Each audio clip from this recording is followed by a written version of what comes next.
Pozdravljeni, sem Marja Milič in gledate MoneyHow, prvi podcast o upravljanju denarja pri nas. Tokrat bomo govorili o tem, kako se spreminjajo navade investiranja oziroma upravljanja denarja ali premoženja med mladimi. Gosta sta profesor Aljoša Valentičič iz Ekonomske fakultete in Zenel Batagel, Zenel, se upravičujem. Joj, veš, kolikor sem že naredila to napako. Zenel Batagel iz raziskovalne hiše Valicum. Zdravo in dobrodošla na MoneyHow. Živijo. Ne moram verjeti, da me še danes popravljaš. Ne, veš kaj je fora, ne smeš preveč razmišljati, ne? Zenel? Ja, se veš, da bo. Se gre. Originalno bi moral biti Zenel z Y. To je pa še malo bolj... Pa je Marti Y ven rukana, ko sem se rodil in pol je to toč. To je pa še malo bolj advanced. Stavim samo da glas. Aljoša, ti imaš pa čist navaden ime. Aljoša. Koga vprašaš, sem bil na konferenci prejšnji teden in sem z eno Rusinjo govoril, citira moje članke in rekla, veš kaj, jaz sem vsa ta leta mislila, da si ženska, ker v Rusiji je to žensko, ne? Ja, a je kon na zadnji, ne? Ja. No, se tudi mene dostkrat zamenjajo s kakšnim Marjanom ali pa Marijo, ne, tako da lej, pač tak je life, nimaš kaj, a ne, Zenel. Ja. Ne, Zenel. Okay. Sploh te ne bom imenovala oziroma te bom klicala kar gospod Batagel. Batagel. Kaj pa Z? Ali pa Z. Okay. A gremo kar na vsebino. Dejstvo je, da je v zadnjem desetletju se zgodila demokratizacija financ in da je investiranje postalo zelo dostopno. Z nekaj kliki lahko odpremo trgovalni račun praktično kjerkoli, skoraj kjerkoli in s parimi desetaki lahko kupimo frakcijo delnice ali pa investiramo v neke razpršene sklade po zelo, zelo ugodni ceni. No in oktober je mesec varčevanja, oglasile se bodo številne finančne inštitucije, verjetno tudi kakšna združenja, ki se bodo pohvalili, kaj vse so storili za finančno pismenost Slovencev. Ampak vseeno živimo v popolnoma drugačnih časih in finančno pismenjevanje zlasti mladih se dogaja predvsem na družbenih omrežjih. A je tako? Mogoče lahko tukaj se ustavimo pa pokomentiramo, kako vidita to finančno pismenjevanje mladih. Mislim, mladi imajo ver informacij tako online in ne več v teh starih medijih, tako drugače. Tako da kakršen koli dostop do informacij mladih poteka prek teh kanalov in nič drugače ne more biti tudi s finančnimi informacijami. Osnovni... Ja, to bo kar držali s tem. Ja. Zakaj bi bili mi kaj drugačni v finančnem svetu? Isti šmora, ne? Sem glih hotela reči, da verjetno ne grejo na kakšno spletno stran, kakšne finančne inštitucije in verjetno si ne downloadajo PDF-jev. To sigurno ne, tudi spletne strani vprašanje, koliko pregledujejo. No. A seveda mogoče spomnite, kdaj sta kupila prvo investicijo? Koliko sta bila stara in katera investicija je to bila? Obveznice Republike Slovenije, takrat v Markovičih časih, času Markoviča. Jaz poleg skladov mislim, da je bila ta prva delnica Gorenja v dokapitalizaciji takrat po 37. Če se spomnite, koliko je bila podprevzemna cena. Ja, to je več kot 20 let, ne, 20 let približno, ne? Jaz sem tudi pred 20 leti približno delnica Krke, čist brez veze, jaz sem sam v farmaceuta investirala. Yes. Vidiš, to je ta razlika med temi Z pa M, veš.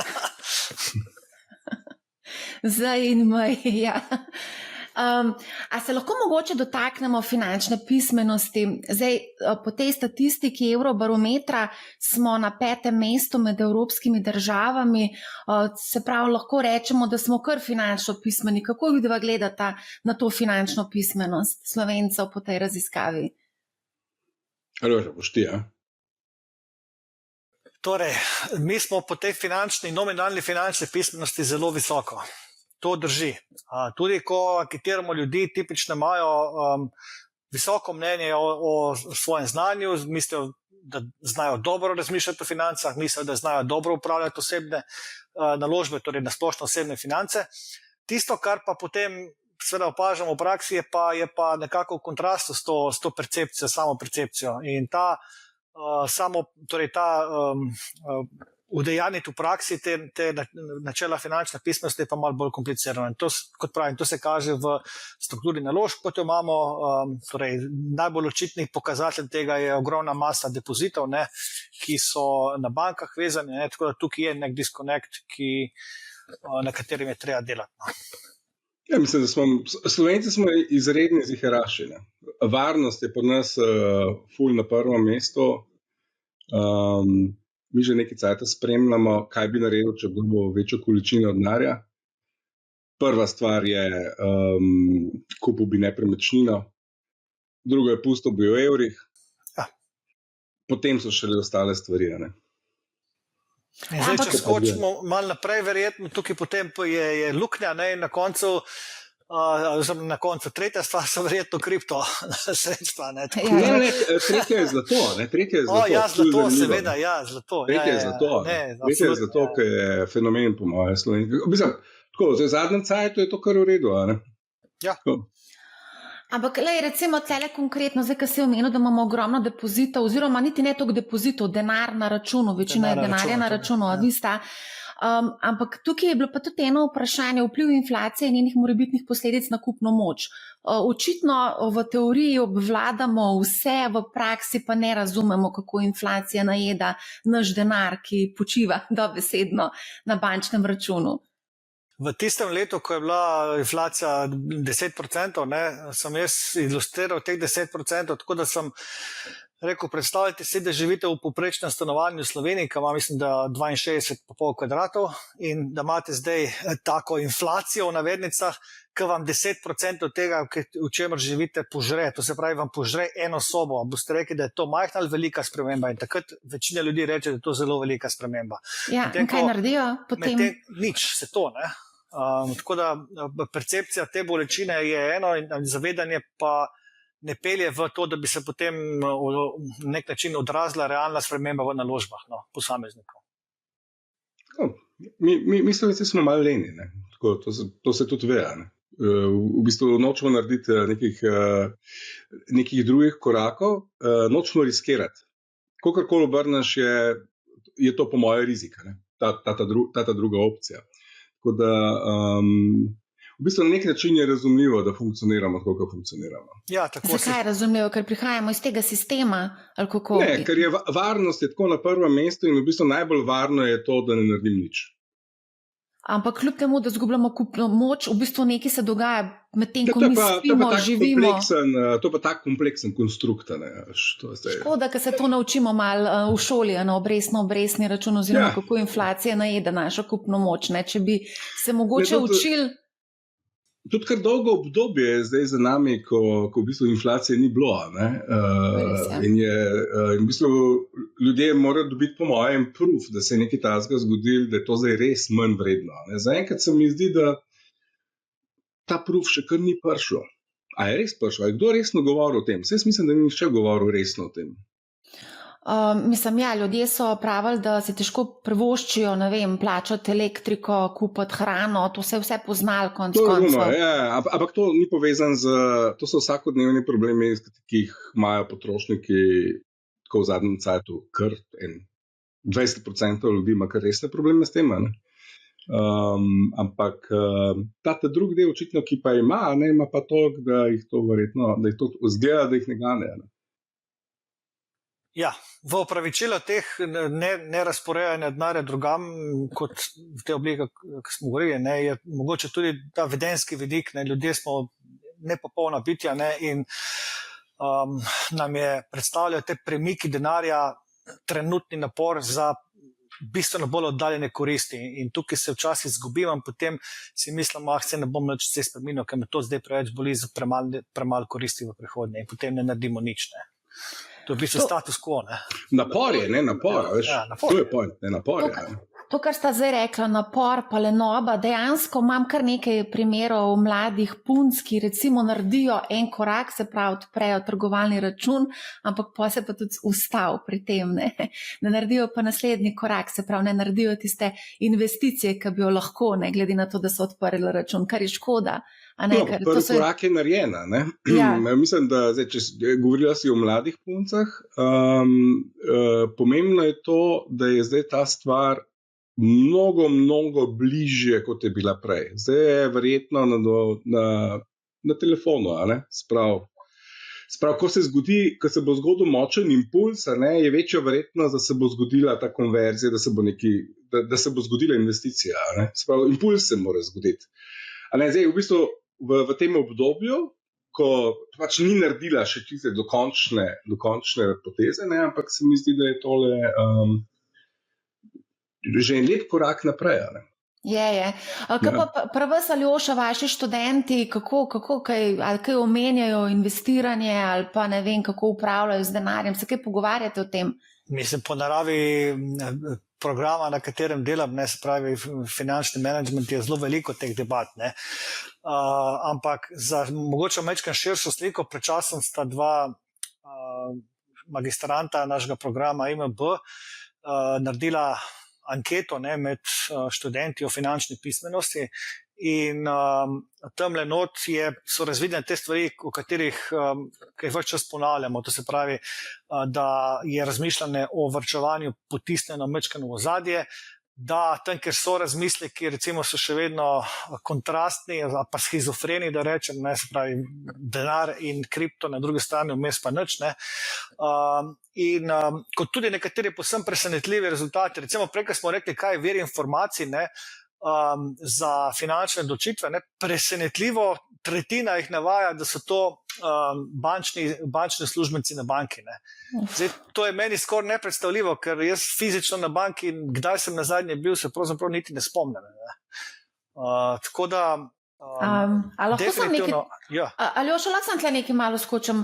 Na svet na banki, oziroma da ti da bančni uslužbenec na svet, kaj početi z denarjem, kaj boš dobil? Dobo boš nek produkt, ki ga oni prodajo, ki mogoče niti ni najbolj primeren za tebe. Seveda, logično, imajo oni svoje produkte za prodati. Je ta problem zaupanja v institucije, po moje, ki je ena taka zelo velika tema. Pač to zaupanje v institucije samo pada in pada, top down. In dejansko zaupamo vedno bolj sebi in svojemu socialnemu okolju. In pa prijemo pa na mlade generacije, ki pa itak funkcionirajo na popolnoma drugačen način. Još je že malo namignil, kam to gre. Se to, kar si zdaj rekel, tole zaupanje, tudi ta Eurobarometer lepo pokaže, da smo v bistvu na repu te lestvice pod povprečjem evropskim, se pravi, da ne zaupamo tem inštitucijam, njihovim tem nasvetom, ki ga tam dobimo, in tudi nismo nekako comfortable za uporabo nekih finančnih storitev, ki se ponujajo. To kaže ta raziskava, pod povprečjem smo.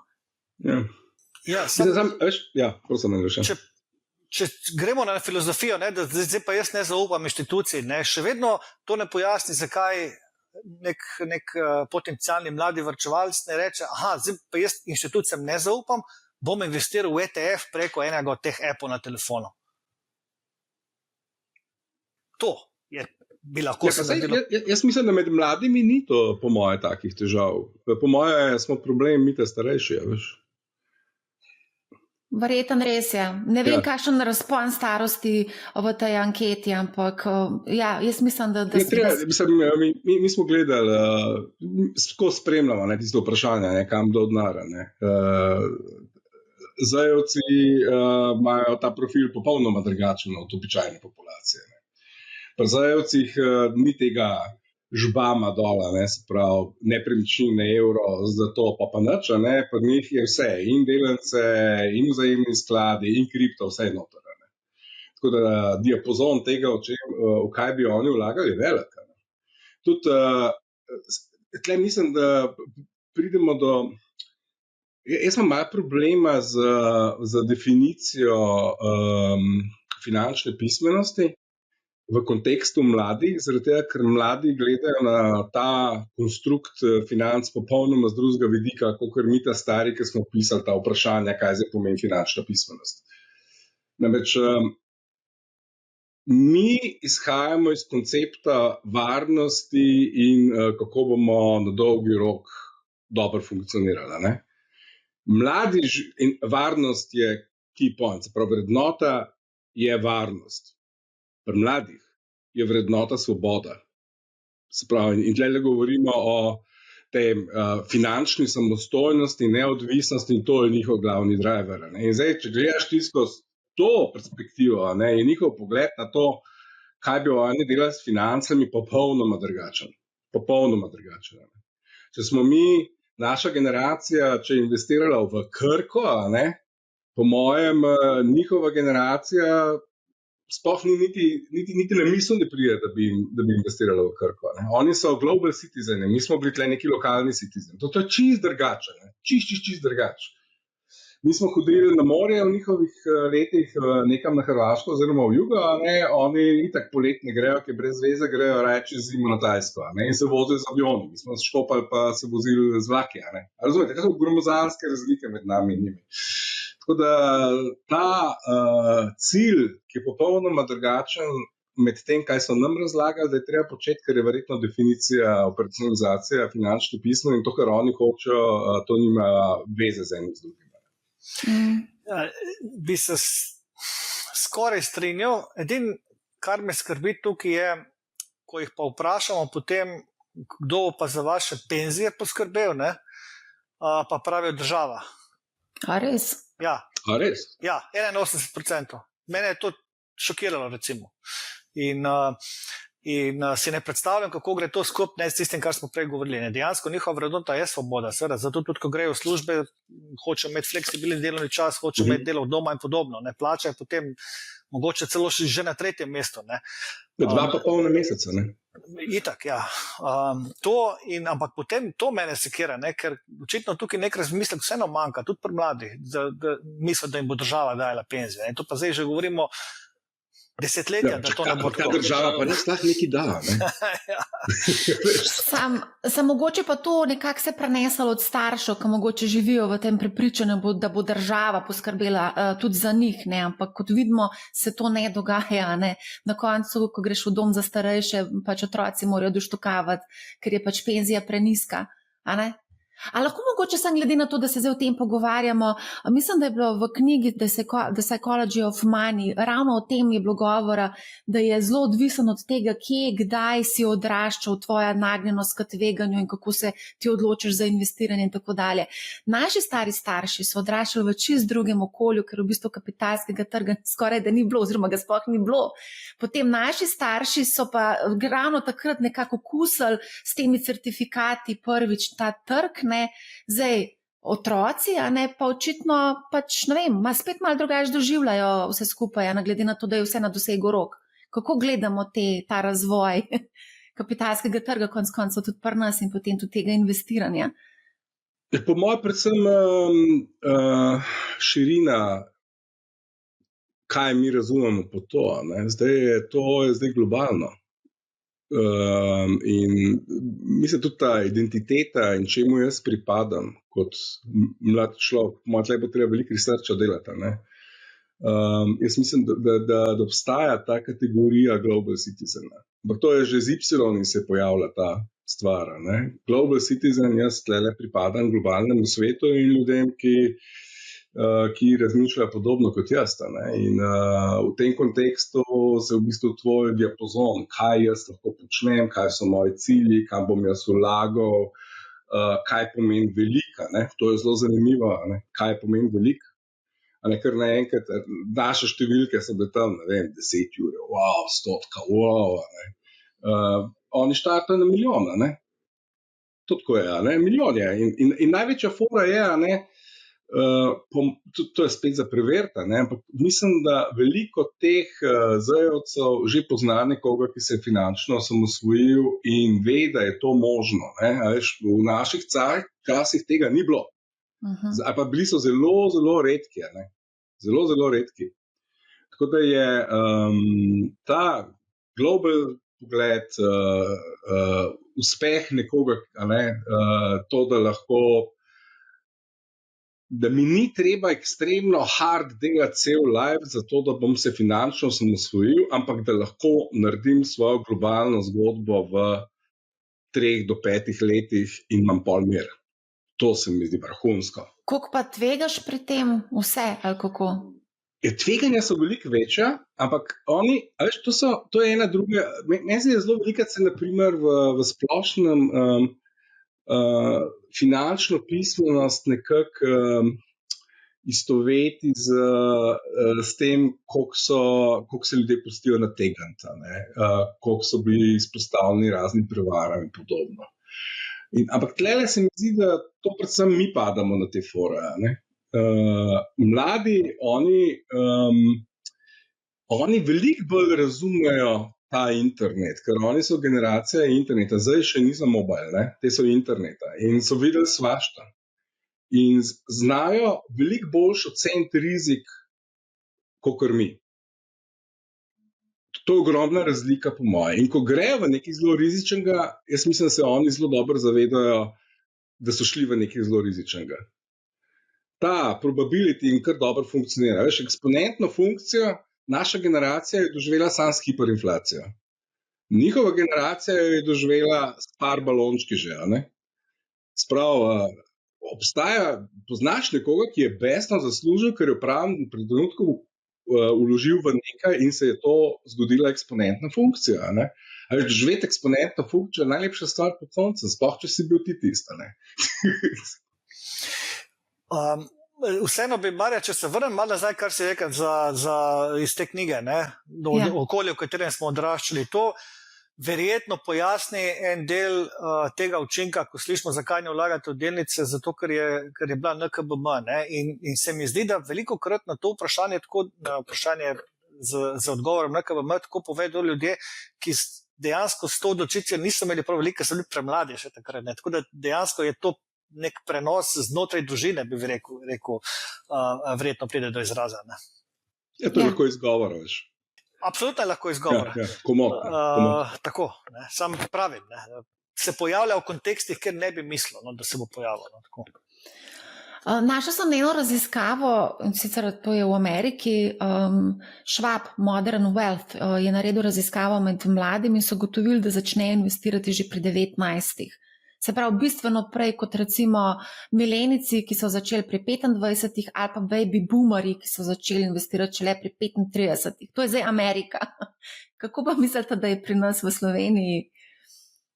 Ja, tlele kripto naredil ogromno. Samo zdaj vprašanje, kam zdaj štejemo res kripto. V Sloveniji mi smo imeli v nekem trenutku, po moje, globalno največjo penetracijo. Tam 2018-2019, tam to je bilo noro. In ljudje so imeli izkušnjo, ljudje imajo izkušnjo. Zdaj smo imeli eno raziskavo med kripto ekipo, ni problem je najdete. V Sloveniji je tega res velika. Ampak glavna fora je v tem, ogromno pozitivnih stvari se je zgodila. S tem ljudje, predvsem ampak to niso samo mladi, ampak med mladimi je pa tega res veliko. So se veliko naučili. Naučili so se trgovanja, naučili so se, kaj pomeni zaščita, naučili so se, kaj pomeni decentraliziranost. Ogromno teh drobčkanih stvari, ki jim v bistvu zdaj omogočajo, da lahko karkoli počnejo. Pa zelo pomembna stvar, razumejo, kaj pomeni ta social pressure v ozadju, ta FOMO efekti in te stvari. Tako da tlele, po mojem, naši investitorji mogoče so spet malo prestrašeni, tako kot mladi, kot NKBM-jevci, ker marsikdo je verjetno tudi zgubil, ampak v končni fazi imajo eno zelo dragoceno izkušnjo za sabo. To je, in zdaj je v bistvu switchen zdaj na nekega Robin Hooda ni noben problema. Tako, in to, ta peer pressure, oziroma peer kanal, je daleč na prvem mestu po viru informacij. Ko smo prej govorili, ali so socialna omrežja, pa banke smo omenili že, ampak na prvem mestu po tej anketi naši so priporočila prijateljev.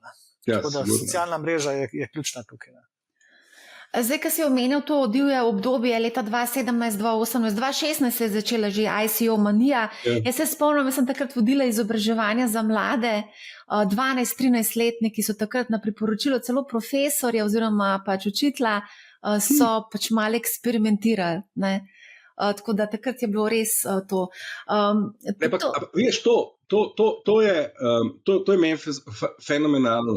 Ne? Sprav, mi imamo zdaj 13-letnike, ki so na nek način okusili eksponentno funkcijo. A veš, to je tako fenomenalno izkušnja. Meni se zdi to prav abnormalno. A veš, če si veš, kakšen tril je to? To je veliko hujši tril, kot če zadaneš v kazinoju, v igralnici. To je veliko bolj hudo.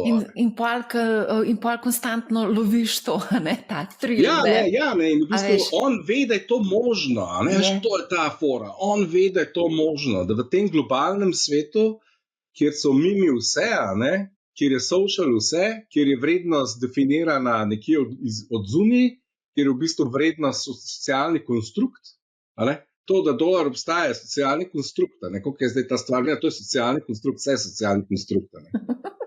Tako da, tudi to, da je zdaj pač zlato tista stvar, da je Bitcoin digital gold, to se je nekdo zmislil in nekdo je zagrabil, in pač zdaj to pač ljudje tako mislijo.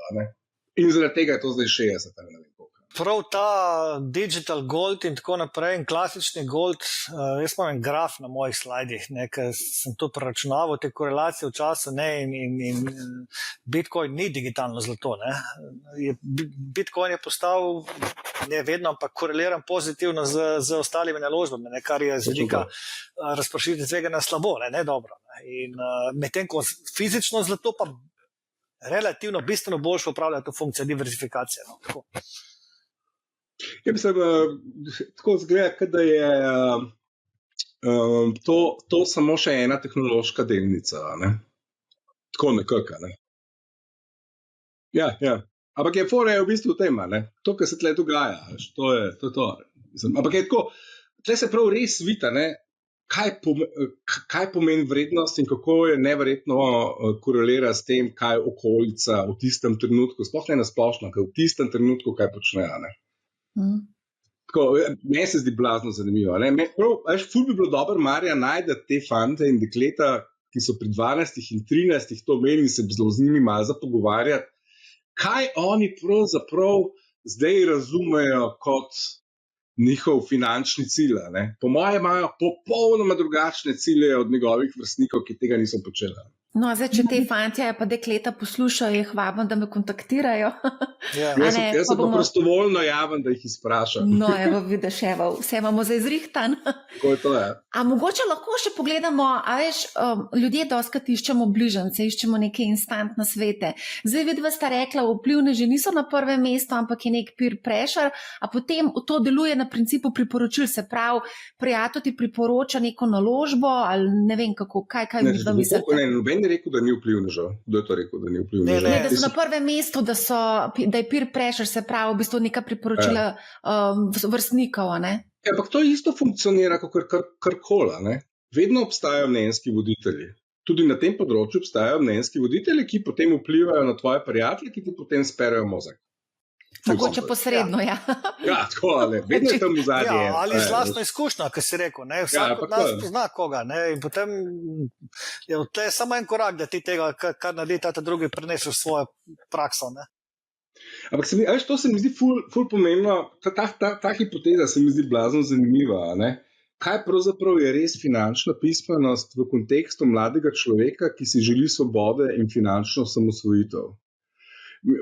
Po mojem, marsikateri anketni vprašalnik, ta otrok, mulca, pogrne na celi črti, ampak he's doing the right thing. Ma pa tudi trenutno okolje je temu zelo naklonjeno, imamo 15 let praktično trajajoč bikovski trend, mislim, koliko si pa dejansko lahko falil, ali pa recimo vse smo imeli neke korekcije, ki so se zgodile tako, cak, in potem je šel takoj nazaj gor. Sploh nisem imel čas reagirati. To se mi zdi tudi en ful pomembna razlika med mladimi in starejšimi vlagatelji. izkušnja z volatilnostjo in reakcija na volatilnost. Če bi nekemu 50-letniku, se pravi mene, zdaj dal neke vrednostne papirje, ki to skače 10% gor pa dol, se človeka lahko vršloka. Mularija to reče, sam 10, it's okay, vse bo šlo 20 gora, čist drug način razmišljanja. Nismo še imeli ta prave korekcije, nismo imeli ta prave krize. Kaj bo pa potem, kako bo potem se odzval, ko bo prišlo do 50-60% popravka? Takrat bo malo bolela glava, kvačeš. Ampak spet bo rekel, it was a nice try, Ja, jaz bi vseeno tukaj bil malo bolj previden pa bolj konzervativen, zato ker ena stopnja teh osnovnih finančnih parametrov mora vedno biti prisotna, jaz mislim. Ja. In imamo tudi žalostne zgodbe iz teh internetnih, jaz se spomnim tiste zgodbe, ko je fant, ki si je prek Robin Hooda opcije, investiral opcije in potem pač imel nekrito pozicijo na koncu in je storil samomor. Ja, tiste se spomnim. To je bila taka cautionary tale. Najhujša je bila iz kripto sveta, je bila Luna, 100%. Ja, ok. Luna je bila po mojem ekstremen primer. To pa je pomembna stvar. O tem se res ni govorili, da lahko res neki grejo do nule. Ta je bila zanimiva, da je ta reč res gre lahko v nulo. To smo imeli en primer, v bistvu za enkrat, tako resen. Pa FTX je tudi zanimiv, ker ja, potem, FTX, tam je pa lekcija, zgleda, da bo hudo, na koncu so ljudje pristali v plusu. Celo tako je. Ja. To je pa tako, ker si malo bolj na pol, ker si dvoživka, pa je tako. Ja, sej. Ampak jaz pa vseeno mislim, da pa vse neki temelji morajo biti, sej bajta ne moreš začeti graditi gor pri strehi, ampak neki temelji vseeno morajo biti. In se mi zdi, da tukaj vseeno je treba poznati vsaj neke te osnove upravljanja denarja ali pa investiranja. A se strinjate s tem? Absolutno. Ja, absolutno. To smo nekaj rekli, prej. No, v glavnem... To sploh ni dilema, Sam... Pri teh mladih se bo to zgodilo malo kasneje. Spravi, zdaj njihova faza je freedom. Misliš kot posledica? Da se mogoče da. Pa, ko bo familija, pa on switchne na varnost varianto. To se spomnim, ko smo delali v Mobitel z Majzlom. In prvič smo videli, Mobitel je imel 100%, pa je imel 95%, pa vidimo, tam mladi grejo vsi mobilo. Pa rekel Majzel, pustimo jih, se bojo tako prišli k nam. In to je v bistvu to. To je v bistvu to. V končni fazi zaradi življenja, kakršen je, in sistema, v kakršnem koli živimo, pa priješ pa na realnost, ok, you're a global citizen, but you live in Slovenija, pa smo pri varnosti in končnem cilju, da bo država poskrbila za mene. Ja. Tako, Ja.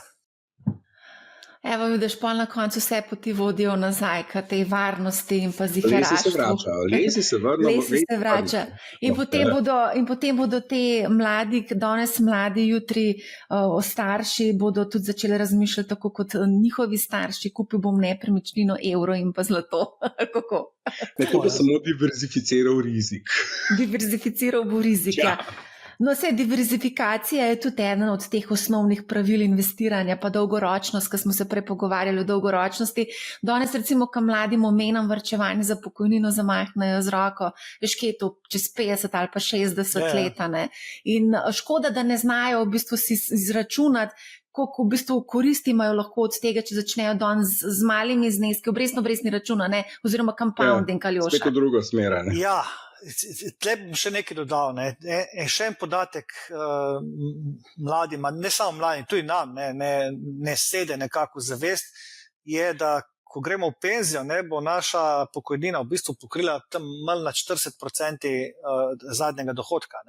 To se pravi, mi danes vemo, da nas čaka drastičen padec skupne moči, razen če ne nadomestimo tega z privatnimi oblikami varčevanja, oziroma tudi z dodatnimi pokojninskimi varčevanji kot takimi. Ja, jaz sem to doživel. grozenje, ki so me dali polovično na invalidsko, dobiš uno številko, to tako, a res, ali kaj, to je za 2 kosila, Ja. Katastrofa. Ja, sej. Tako zgleda. Ja. Je samo tega, to ti lahko zdaj govoriš, pa razpredaš o tem, ampak vse veš, kako je. Pa te pa kontaktirajo 55-letniki, pa te vprašajo, kaj lahko zdaj na hitrco naredim. Se pravi, ta instant, daj mi hiter nek nasvet, rabam hiter zaflikati to luknjo. In kaj lahko, kako mlade angažirati za to, da začnejo razmišljati dolgoročno, zaradi tega, da pač denar dela za njih, ne? Eksponentna krivulja ima še en ozadje, ne? Čas, ne? Ni sam, da ti imaš srečo, da skočiš na ta prava naložba, je pomenilo tudi, da imaš ti dolgo obdobje varčevanja, ne, oziroma dolgo razdobje razmišljanja o varčevanju, ne vsaj. Ne. Ja, te je v bistvu, če tako pogledamo, ne, mladi pa, ki v bistvu vidijo v kriptu, naprimer, veliko priložnost, kripto je razvil to logiko hodlanja, ne? Sprav grem not in držim, ne? In se ne spokam ven, ne? Sprav ta komponenta je v sistemu grajena, je kar zanimiva, ne? Ja, to je v bistvu super, ne? Ja. Kaj ste še ugotovila tvoja 2 študenta, ko so delali raziskavo? Ima še kakšno zanimivo statistiko? Mislim, da zanimiva statistika je ta, da recimo nekadilci se bolj poglobijo v finančne odločitve, so bolj riska vrst, ne, se pravi, bistveno več pozornosti posvečajo razmisleku o teh naložbah, da je, ne bi hotel pretiravati s tem, ampak kripto imajo, 38% jih je v preteklem letu imelo opravka s kripto, ne, tako da je segment še višji kot to, kar kaže te eurobarometri in te poprečne podatke, nekaj velja za celo populacijo, ne, tako da to. Rekel sem, da pokojnine so stvar, kjer se mladi zanašajo na to, da bo država na koncu dala, ne. Pa skladno s tem, kar smo prej govorili, tudi to, da jim je na prvem mestu, torej kaj je cilj finančnih odločitev, glavni cilj finančnih odločitev dejansko je finančna neodvisnost in stabilnost, ne. Tako da jaz mislim, da je to druga plat medalje tega citizena, ne global, ki si prej rekel, zenen. Ja. Mislim, to je po mojem glavna fora, ne? Ja. Da je svoboda tako blazno na prvem mestu in se mi zdi, da veš, če pogledam 20 let nazaj, kako so mladi funkcionirali, ne? Je bilo svoboda na prvem mestu, ampak varnost zelo blizu.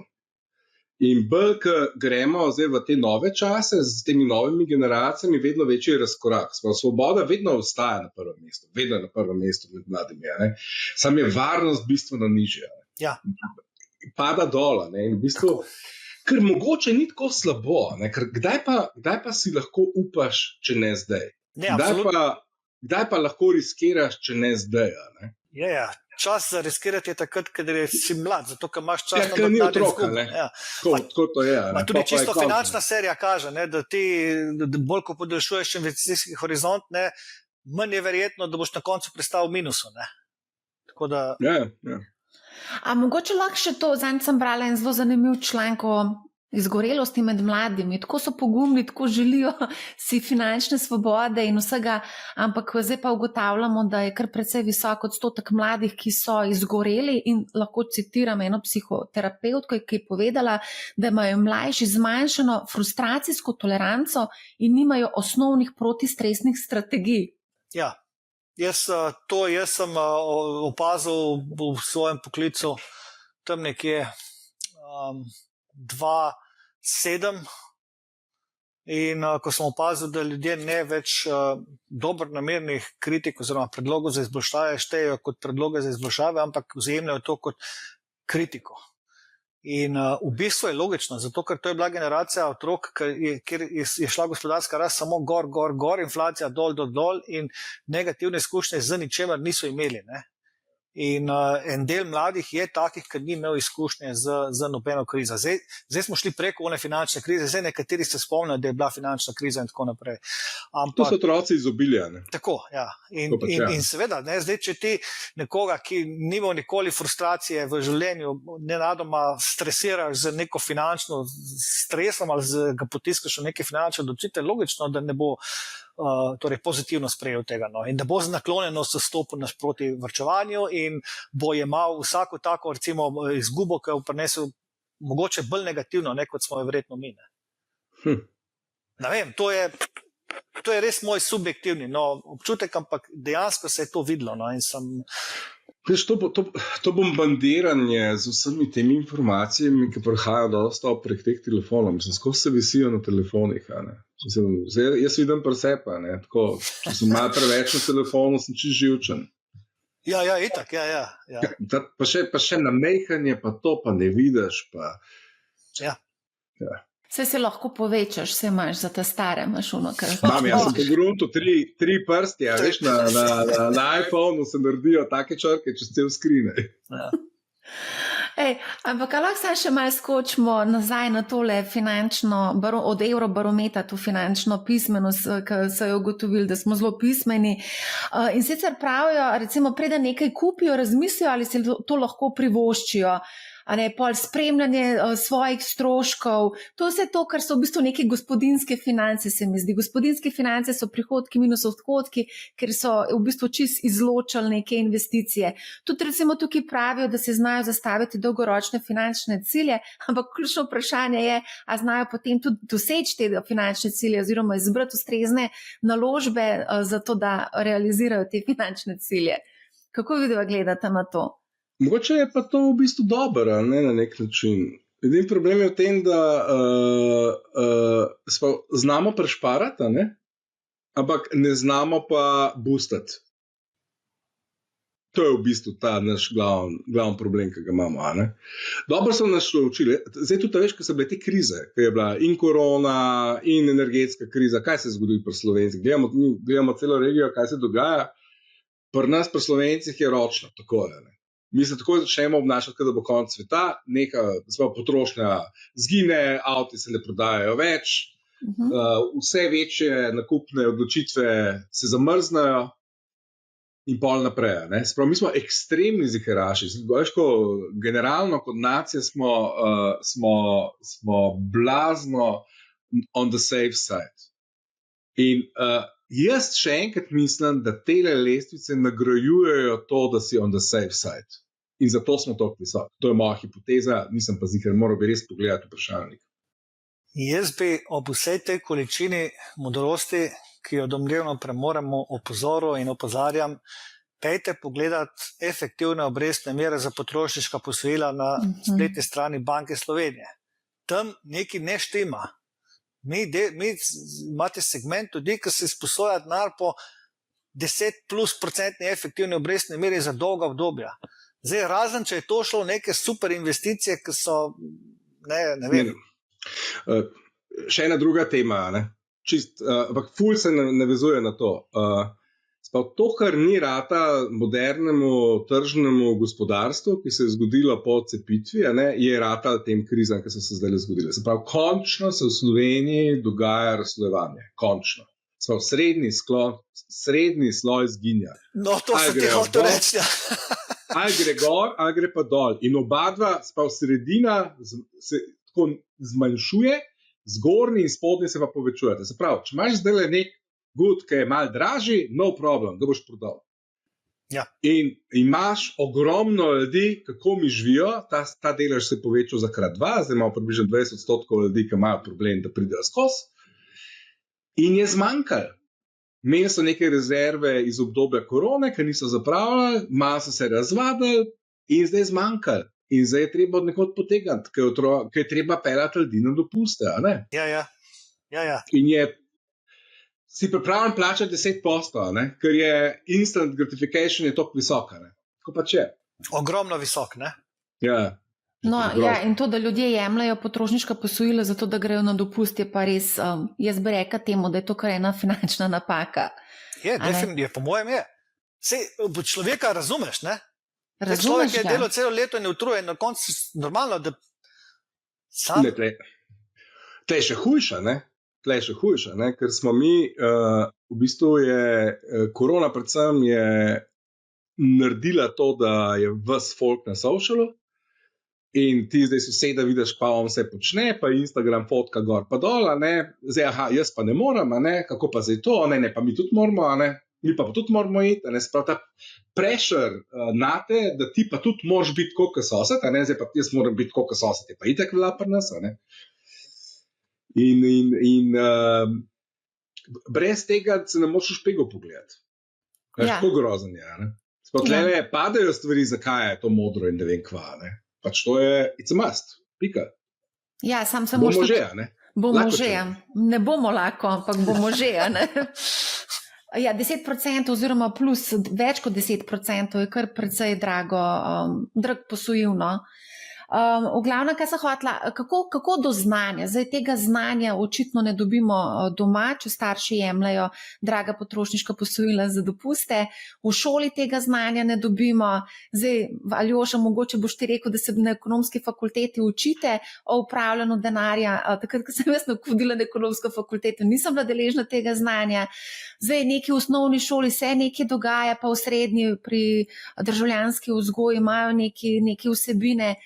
Kaj narediti, da bojo prišli mladi do tega znanja?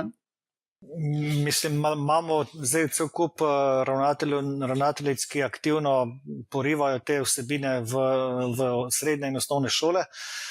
Nekateri se zelo poglobijo to, nekateri se zelo angažirajo to, tudi mi z fakultete včasih gremo na kakšne taka srečanja z mladimi, pa jim potem pokažemo 2, 3, 4 variante, na kaj morajo paziti, in tako da mislim, da se ta zavest počasi seli po verigi navzdol.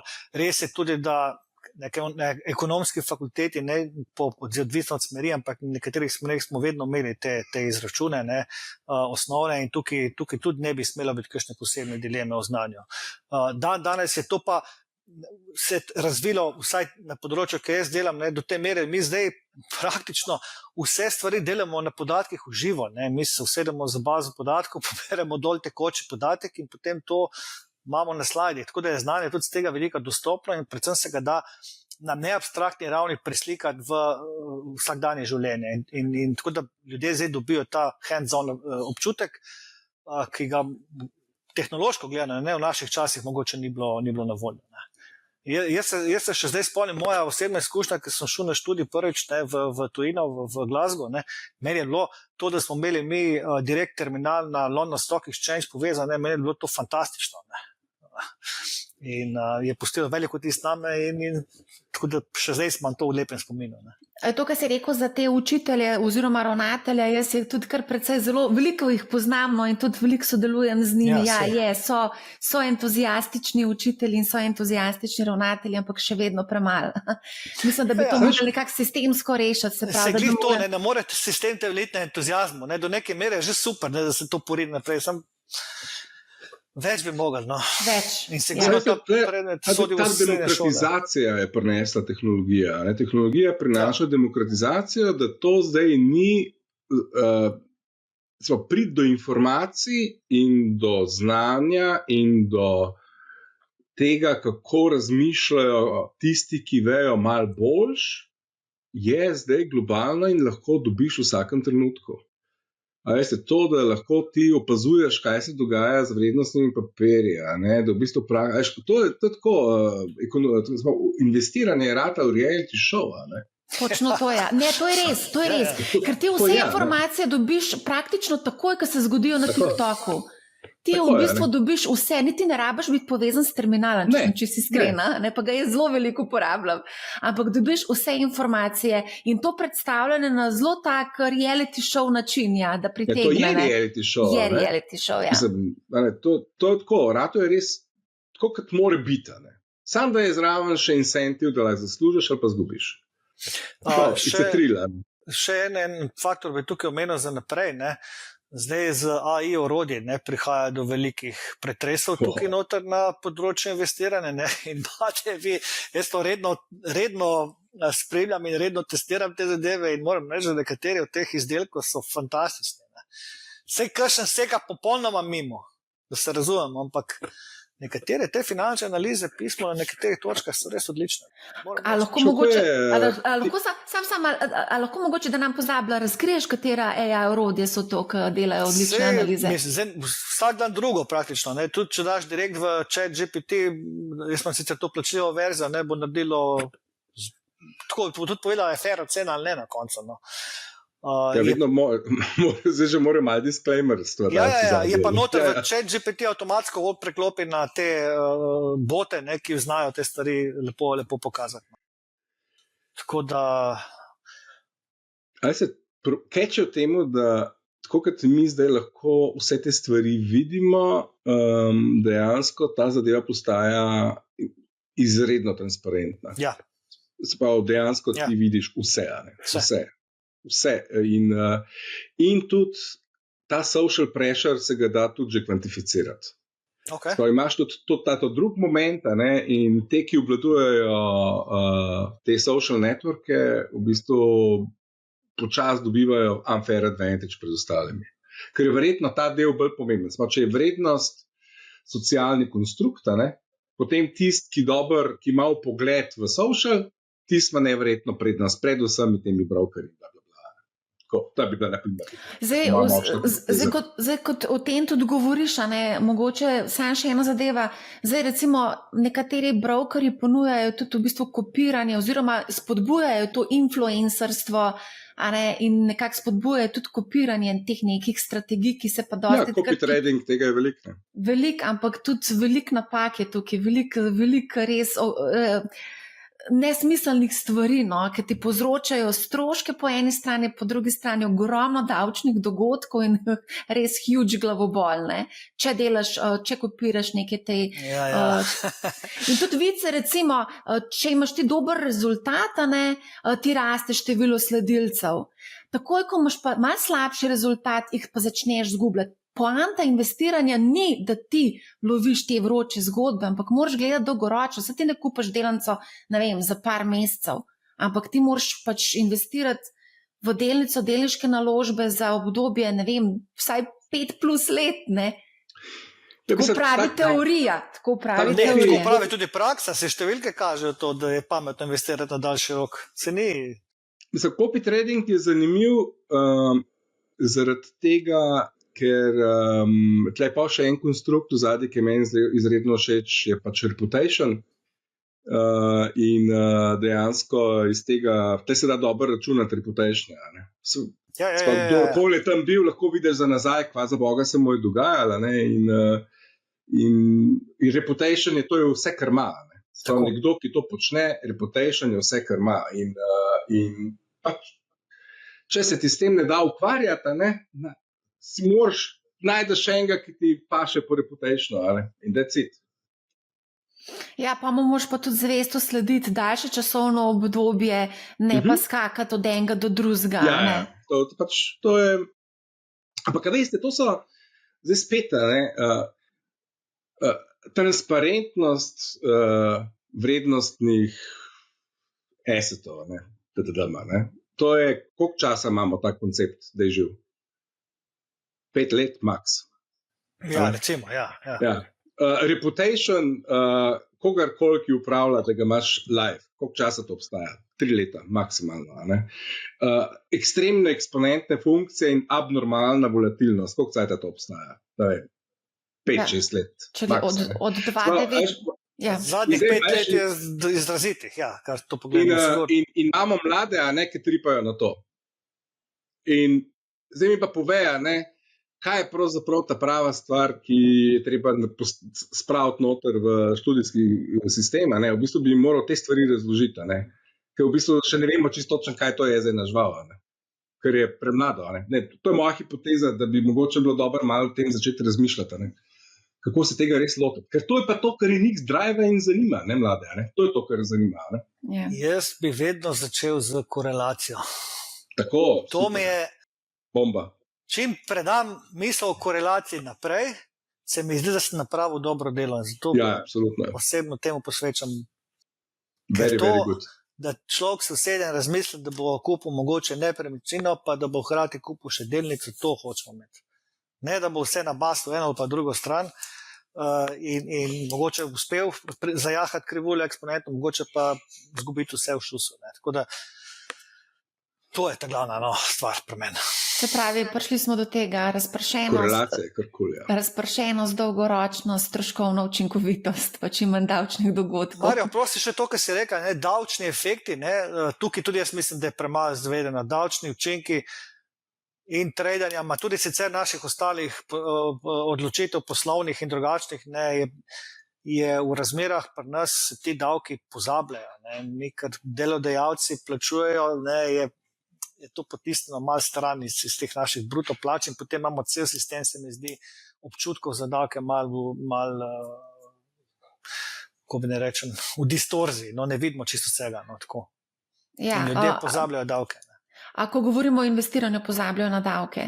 Ne pozabljajo na davke, pozabljajo pa na to, da so davki pomembna komponenta, ki se pojavlja takrat, kadar imaš pogosto tradanje, ne? Točno to. Sicer si ti rekla prej. Ne? Ja, seveda, se kopirajo in to se dva trade se zgodita na teden. A veš, koliko je to davčnih dogodkov potem na konc leta v povprečju? Mene to kar glava boli, a ne? A veš, tako da... Sej, mislim, da smo več ali manj kar odgovorili na kar nekaj zanimivih vprašanj. Jaz mislim, da bo to treba še malo raziskati, a ne, kako zelenici razmišljajo o denarju, o tveganju. Nekaj smo načeli, ampak mogoče res, kot si rekel, ta reputation, da bi bilo treba mogoče nekako kvantificirati. Oziroma... Cilji, vrednote, ne? Ja. Kje je varnost in kje je svoboda? Ne? To razmerje med tema dvema. Če to razumemo, potem skozi prizmo vrednote treba gledati njihove odločitve. Ne? Če so njihove vrednote take, so take. Vrednote boš pa tudi zelo težko zamenjal, ker so pač take. Ne? Ti si na začetku rekel, da je v bistvu ziheraštvo, ko si rekel, Slovenci smo ziheraši. Ja. Se pravi, to je na nek način naša vrednota, ki se nekako seli iz generacije v generacijo, ali ne? Ja, z leti postaneš se bolj ziheraš.